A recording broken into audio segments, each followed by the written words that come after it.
গত মঙ্গলবার রাতে কক্সবাজার সদর হাসপাতালের সিসিইউ বিভাগে চিকিৎসকের উপর মারধরের ঘটনায় গেল 5 দিন বন্ধ ছিল চিকিৎসা সেবা। এতে চিকিৎসা না পেয়ে অনেকে প্রাইভেট হাসপাতালে চিকিৎসা নিলেও নিম্নবিত্তরা টাকার অভাবে চিকিৎসাহীন ছিল, ফলে রোগীদের দুর্ভোগ ছিল চরমে। 5 দিন পর আজ রোববার বিকেল 3টা থেকে সব বিভাগে স্বাভাবিক হতে শুরু করেছে জেলার একমাত্র সরকারি হাসপাতালের চিকিৎসা কার্যক্রম। সকালে জেলা প্রশাসক ও পুলিশ সুপারের পর্যাপ্ত নিরাপত্তা নিশ্চিত এবং দ্রুত সময়ের মধ্যে অপরাধীদের গ্রেফতারের আশ্বাসের প্রেক্ষিতে আন্দোলন স্থগিত করে চিকিৎসকরা। তবে চিকিৎসকরা বলছেন, আগামী 5 দিনের মধ্যে হামলার ঘটনায় জড়িত বাকিদের গ্রেফতার না করা হলে আবারও কর্মবিরতিতে যাবে তারা।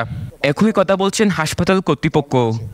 আমাদের দাবি কিছুটা আংশিক পূরণ হয়েছে। আমাদের অলরেডি কিছু পুলিশ ফোর্স দেওয়া হয়েছে এবং কিছু আনসারের সদস্য ভাইরা ওরা এসেছেন, ওনারা আমাদের নিরাপত্তার জন্য কাজ করবেন। এমত অবস্থায় ডিসি স্যার এবং এসপি স্যার ওনারা এসে আমাদেরকে আজকে আশ্বস্ত করে গেছেন যে দ্রুততম সময়ের মধ্যে অপরাধীদেরকে গ্রেফতার করা হবে এবং আমাদের নিরাপত্তার জন্য এখানে স্থায়ীভাবে একটি পুলিশ ফাঁড়ি স্থাপন করার কথা তারা বলেছেন। আমরা তাদের জেলার সর্বোচ্চ পর্যায়ের কর্মকর্তা ওনাদের আশ্বাসের প্রতি আমরা সম্মান জানিয়ে এবং জনদুর্ভোগের কথা চিন্তা করে, কক্সবাজার পরিস্থিতি আপনারা জানেন, বন্যার একটা পরিস্থিতি চলছে, সব কিছু বিবেচনায় নিয়ে আমরা আশ্বাসের পরিপ্রেক্ষিতে আজকে দুপুর 3টা থেকে আমরা আমাদের কর্মবিরতি প্রত্যাহার করছি। 5 দিনের ভিতর যদি অপরাধী গ্রেফতার না হয় বা আমরা আমাদের নিরাপত্তার জন্য যদি দৃশ্যত কোনো কার্যকর ব্যবস্থা না দেখি, তাহলে কিন্তু আমরা আবার 5 দিন পরে কর্মবিরতিতে ফিরে যেতে বাধ্য হব। সবাই জানেন 2 জন অপরাধী ধরা পড়েছে, আরও বাকি অপরাধী ধরার প্রচেষ্টা চালানো হচ্ছে এবং নিরাপত্তার ব্যাপারে ওরা আমাদের বলেছেন আমাদের স্থায়ী একটা পুলিশ ক্যাম্প হবে এবং এর আগেও আমাদের এখানে আর্মড পুলিশ 6 জন এখানে আমাদের ডিপ্লয় করেছেন, 4 জন আর্মড আনসার ডিপ্লয় করেছেন এবং আমাদের কিছু সিকিউরিটি গার্ড 6 জন প্রাইভেট কোম্পানি আছেন।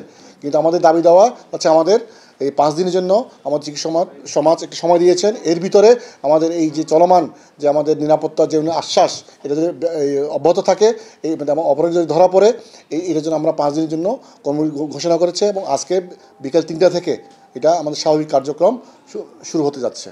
এটা আমরা যদি দৃশ্যমান যদি আমাদের কোনো যদি পরিবর্তন দেখানো যায়, আমাদের নিরাপত্তা যদি ব্যাহত হয়, আবার যদি ধরেন এখন দিল ধরেন আবার আমাদের কয়েকদিন ভিতরে আবার যদি উইথড্র করা হয় এবং প্রকৃত অপরাধীরা যদি ধরা না পড়ে, তাহলে কিন্তু আমাদের চিকিৎসা সমাজ সে হয়তো সিদ্ধান্ত নেবে, তখন কর্মবিরতি অবশ্যই পালন হতে পারে।